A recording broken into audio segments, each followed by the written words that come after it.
Buenas. Ante todo, agradecer al comité organizador la gentileza por invitarme a dar esta charla. Soy la doctora Marlenis Cruz Cardentey, del Departamento de Arritmia y Marcapasos del Hospital Hermanos Almejeira, y estaremos conversando sobre la rehabilitación cardiovascular en pacientes con dispositivos de estimulación cardíaca. Los beneficios de la rehabilitación cardíaca en la prevención secundaria en pacientes con cardiopatía es algo que ha quedado bien establecido en las guías de rehabilitación cardiovascular. Sin embargo, en estas mismas guías son escasas las recomendaciones que se hacen para pacientes con marcapasos, TRC y cardiodesfibrilador. Muchos de los pacientes con indicación precisa de rehabilitación cardiovascular, es decir, pacientes con cardiopatía isquémica, insuficiencia cardíaca, revascularizados, posterior a la cirugía y con alto riesgo cardiovascular, tienen implantado un dispositivo de estimulación. Por otra parte, los beneficios de la terapia de Resincro y el CDI en la disminución de la mortalidad han hecho que las indicaciones de estos dispositivos en los últimos años haya sido creciente. Por consiguiente, un número cada vez mayor de pacientes con dispositivos de estimulación es admitido en un programa de rehabilitación, por lo que es importante y nos preguntamos cómo vamos a enfrentar a estos pacientes y cómo los vamos a rehabilitar. Hoy estaremos hablando sobre la rehabilitación en pacientes con marcapasos, resincronizadores y cardiodesfibriladores. Todo programa de rehabilitación va a llevar incluido un entrenamiento físico, optimización de un tratamiento médico para mejorar su cardiopatía de base, controlar los factores de riesgo, un perfil educacional y vocacional y una actuación psicológica, por lo que se tratará de un programa de rehabilitación multidisciplinario. En particular, en esta charla estaremos hablando de cómo prescribir el entrenamiento físico en los pacientes con dispositivos de estimulación cardíaca. Está bien establecido que los marcapasos reducen no solo síntomas y mejoran calidad de vida, sino que han mejorado la supervivencia en los portadores. En los últimos años, las mejoras tecnológicas incorporadas a los dispositivos, a los marcapasos, han permitido a estos pacientes garantizar una mejor adaptación al ejercicio físico. ¿Cómo lo han logrado? Bueno, en primer lugar, a través de la activación de la frecuencia, la presencia de sensores de frecuencia que detectan la actividad física y de manera proporcional incrementan la frecuencia cardíaca. A través de mantener o conservar una sincronía auriculoventricular en los marcapasos secuenciales, o sea, los marcapasos DDD o VDD, la sincronía auriculoventricular igualmente conservada durante el ejercicio físico, o sea, la programación de un AV, retardo AV de tipo dinámico. La respuesta de la frecuencia, que es el aspecto más distintivo que permite la mejor tolerancia al esfuerzo físico, se ha logrado a través de la incorporación de sensores a los marcapasos. Estos sensores han sido utilizados sensores primarios, secundarios y terciarios. Los más empleados en la actualidad son los sensores secundarios y terciarios. Los de tipo secundario detectan parámetros fisiológicos que aparecen como consecuencia del ejercicio, como el intervalo QT o la frecuencia ventilatoria minuto o la impedancia transtorácica, y los de tipo terciario detectan modificaciones externas, como son los sensores de movimiento y los acelerómetros. De manera general, los sensores tienen sus limitaciones y tienen sus ventajas. Los de tipo terciario son los que más se asemejan al nodo sinusal porque tienen una respuesta rápida, pero tienen el inconveniente de que se van a activar, pudieran activarse ante el empleo de determinadas herramientas, igual ante determinados movimientos. O vibraciones, por ejemplo, cuando el paciente está en un medio de transporte determinado. Y no necesitan o no precisan de electrodos específicos, no consumen baterías su programación y son fácilmente programables. Y muchas veces esta programación es automatizada. Los sensores de tipo secundario tampoco precisan de electrodos específicos, pero tienen el inconveniente de que consumen energía y a diferencia de los terciarios no tienen una respuesta tan rápida. Pero bueno, sí tienen la ventaja de responder ante otras situaciones que no son el ejercicio físico, que también demandan de un incremento de la frecuencia cardíaca, como pudiera ser la fiebre, el estrés mental, las situaciones de sepsis. Con esto podemos decir que no existe un sensor ideal y que muchos de los sistemas de marcapasos utilizan la combinación de varios de estos sensores. Y que es importante conocer el tipo de sensor incorporado en el marcapaso que se va a rehabilitar, porque es el que va a condicionar o determinar el protocolo de prueba de esfuerzo o de ecoespirometría y realizar igualmente el protocolo de entrenamiento. Hoy se sabe que la activación mera de este sensor de respuesta durante la actividad física garantiza un incremento del gasto cardíaco hasta en un 20%, muy similar a lo que constituye la contribución atrial en el gasto durante la actividad física. Todo programa de rehabilitación debe ser precedido por una prueba de esfuerzo. Este protocolo de prueba de esfuerzo depende de la competencia cronotrópica del paciente y del tipo de sensor que tenga incorporado el marcapaso. Lo preferible son emplear la estera, preferiblemente en un protocolo de rampa y no la bicicleta, porque no detecta cambios aceleros. O sea, la mayoría de los sensores incorporados en la actualidad son acelerómetros y durante la bicicleta no se detecta el cambio en esta dirección. La prueba se va a limitar por síntomas y la recomendación en las guías es realización de una ecoespirometría. El pulso de entrenamiento se va a determinar durante esta prueba de esfuerzo y se va a considerar el 85% de la frecuencia cardíaca limitada por síntomas o el 85% de la frecuencia cardíaca máxima del sensor.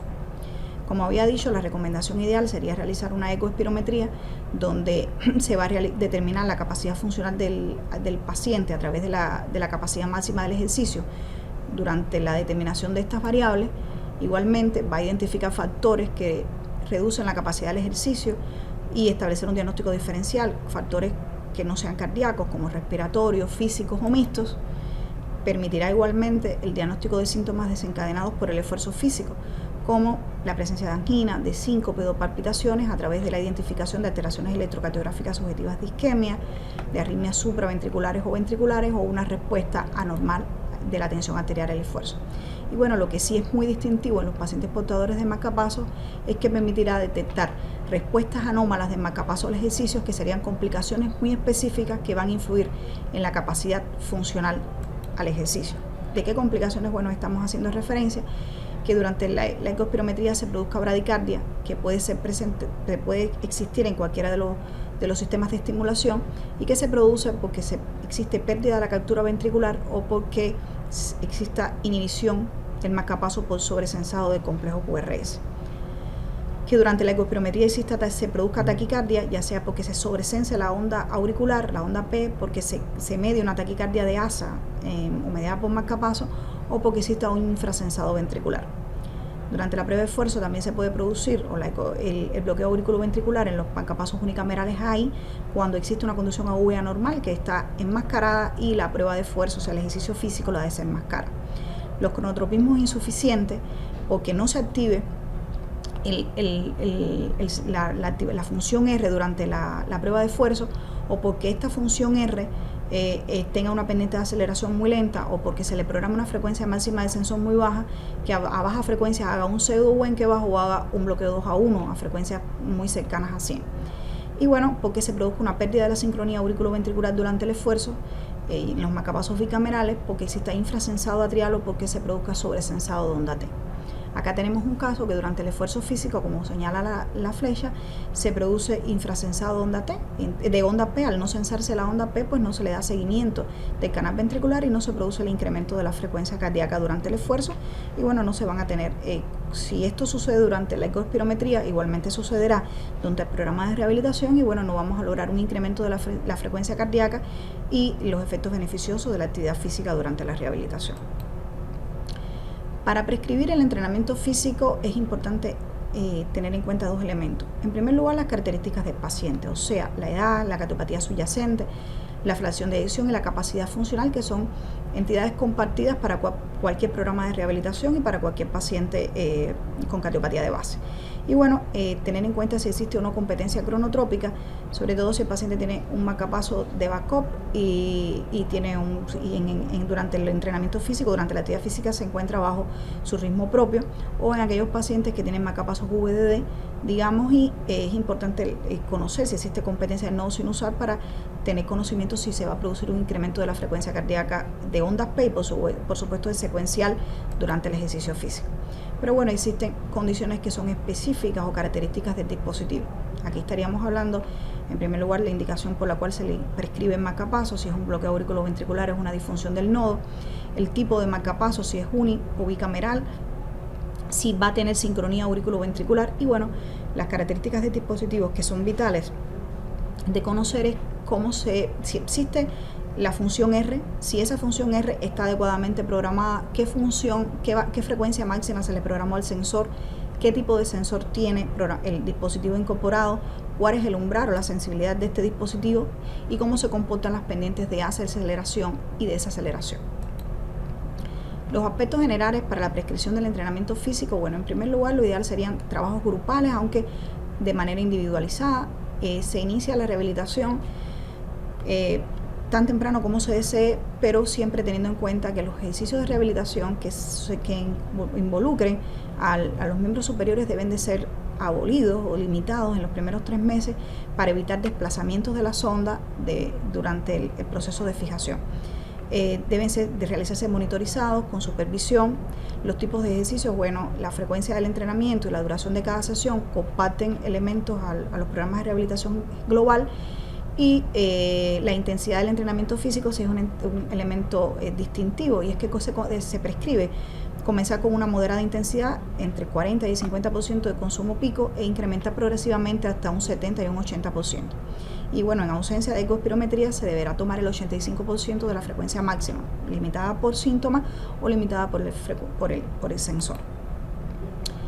Si bien en las guías de rehabilitación no se hace mucha referencia a la rehabilitación de pacientes con marcapasos, sí hay guías internacionales donde prescriben la rehabilitación en pacientes con terapia de resincro como clase 1 nivel de evidencia B.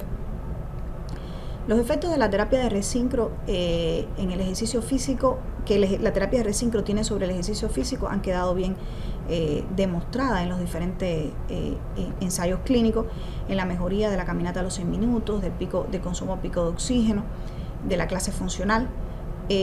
Igualmente, las investigaciones recientes han demostrado los efectos beneficiosos que ha tenido el ejercicio físico en los pacientes con terapia de resincro. O sea, han mejorado el estado hemodinámico de estos pacientes, aumenta la caminata, el consumo, el umbral anaeróbico, disminuye la activación neurohormonal, aumenta los niveles de óxido nítrico con la mejoría de la disfunción endotelial, disminuye la miopatía esquelética, mejora la calidad de vida, del sueño, la ansiedad y la depresión.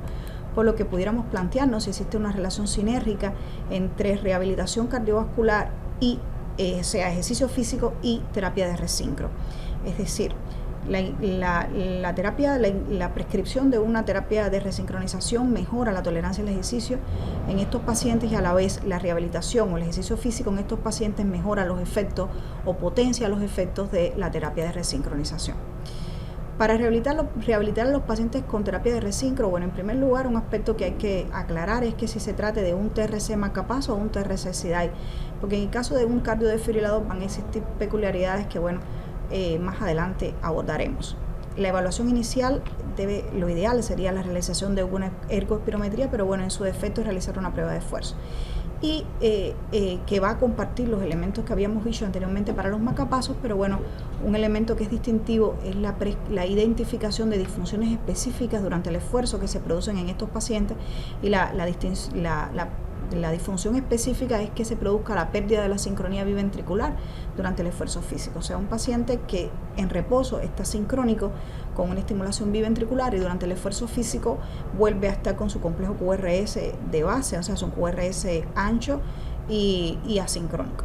Igualmente es importante en los pacientes que van a un programa de rehabilitación identificar a los pacientes que no son respondedores, igualmente identificar precozmente complicaciones como infecciones o disfunciones de dispositivos que pueden modular o modificar el entrenamiento físico.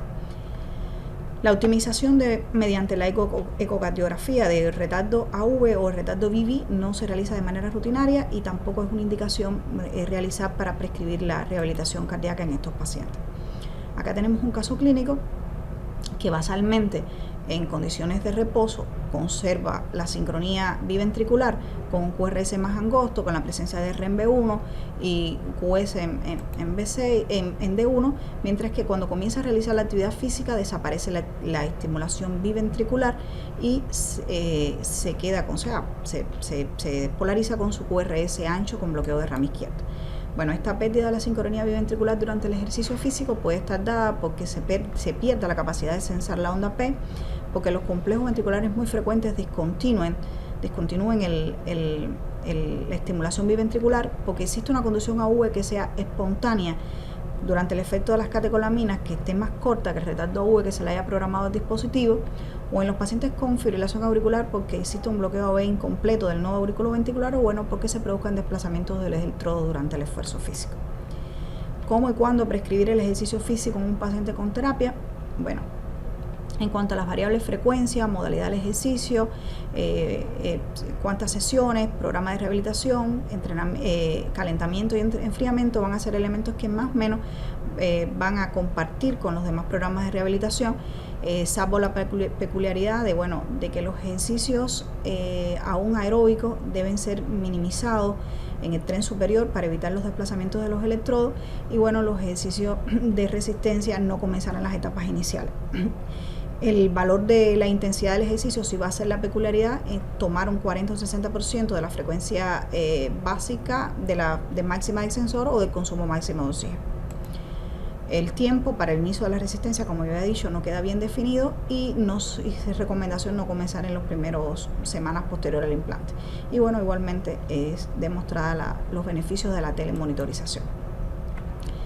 En cuanto a la peculiaridad de los pacientes portadores de SIDAI, hay que partir de que el ejercicio físico produce activación simpática, isquemia miocárdica, incrementa el consumo miocárdico de oxígeno, disminuye el umbral de desfibrilación y en determinadas entidades como la miocardiopatía hipertrófica, la displasia, el QT largo, la TV catecolaminégica son condiciones que pudieran favorecer las arritmias ventriculares y por supuesto la presencia de terapias apropiadas del dispositivo. Igualmente, muchas de estas condiciones van a favorecer el desarrollo de taquicardia supra y de terapias inapropiadas. O sea que un paciente que va a un programa de rehabilitación a realizar una actividad física está sujeto al riesgo de terapias apropiadas o inapropiadas. Bueno, ¿cuáles son nuestros objetivos con la rehabilitación cardiovascular? O sea, ¿cuál es uno de nuestros pilares? Es cómo disminuir, o sea, lograr los efectos beneficiosos de la terapia, pero disminuir la incidencia de las terapias inapropiadas durante el ejercicio físico. ¿Cómo podemos actuar sobre este variable, ¿no? Bueno, en primer lugar, limitar el límite superior de la frecuencia durante el ejercicio a 10 a 20 latidos por debajo de la frecuencia que se le haya programado a la ventana más baja de terapia. Dígase, por ejemplo, programamos una ventana de taquicardia ventricular en 140, debemos lograr que la frecuencia máxima que durante el esfuerzo físico alcance el paciente no quede inferior en 20 latidos a este valor de frecuencia. Debe realizar una rehabilitación durante una monitorización eléctrica continua. Se debe optimizar la dosis de betabloqueadores para frenar la respuesta cronotrópica y amortiguar igualmente el efecto sobre la isquemia. Se deben detectar y reprogramar el SIDAI en casos de disfunción y igualmente realizar la telemonitorización. La cardiopatía de base, recuerden que son pacientes con cardiopatías estructurales, pero también son pacientes con corazón estructuralmente normal, sano, o sea, con canalopatía. La cardiopatía de base es la que va a definir el programa de ejercicios físicos que se va a emplear y van a existir diferentes protocolos, incluidos protocolos aeróbicos de alta intensidad. Lo ideal sería en el primer mes realizar un entrenamiento físico alrededor de un 60% del pulso de entrenamiento, a partir del segundo mes de un 75% y a partir del sexto mes del 85% del pulso de entrenamiento. Los beneficios del entrenamiento físico en los pacientes con SIDAI han quedado demostrados en diferentes estudios observacionales, donde mayor duración al esfuerzo físico, incrementar los METs y los efectos de esta rehabilitación en ganancia no han traído consigo un incremento significativo de las terapias. Esto mejoría de la clase funcional o de la capacidad del ejercicio de entre un 15 y un 30%. Y que estos beneficios se han observado no solo en pacientes con cardiopatías estructurales, sino también en pacientes con enfermedad eléctrica primaria. Sin embargo, a pesar de haber demostrado en estos estudios, haberse observado en estos estudios un efecto beneficioso con bajo riesgo de terapia inapropiada, es aún modesta el número de pacientes que son portadores de cardiodesfibrilador que se remiten a un programa de rehabilitación cardiovascular. E igualmente es baja la adherencia a estos programas de rehabilitación. Recordemos también que estos pacientes, muchos tienen miedo, ansiedad, depresión, porque han sufrido los efectos de la terapias apropiadas, pero también de terapias inapropiadas, y muchos de ellos han estado en un contexto de una tormenta rítmica. Por lo que en estos pacientes es importante un potente soporte psicológico. Igualmente, en estos pacientes es importante abordar la rehabilitación de la vida sexual, porque muchas veces las terapias inapropiadas durante la actividad sexual han sido un elemento que ha chocado en su calidad de vida, ¿no? Bueno, creo que hasta acá hemos sido expuestos nuestros elementos que justifiquen la eficacia de la rehabilitación cardíaca en los pacientes con dispositivos de estimulación cardíaca, pero no solo de la eficacia, sino que es un proceder que se realiza de manera segura. Yo creo que no debemos emitir un grito como Edward Munch cuando enviamos un paciente portador de un cardiodesfibrilador o un TRC a un programa de rehabilitación cardíaca. Creo que las razones expuestas son suficientes, y yo creo que lo más importante para lograr esta eficacia y esta seguridad es lograr una estrecha relación entre las unidades de rehabilitación cardíaca y los laboratorios de arritmia. Muchas gracias por su atención.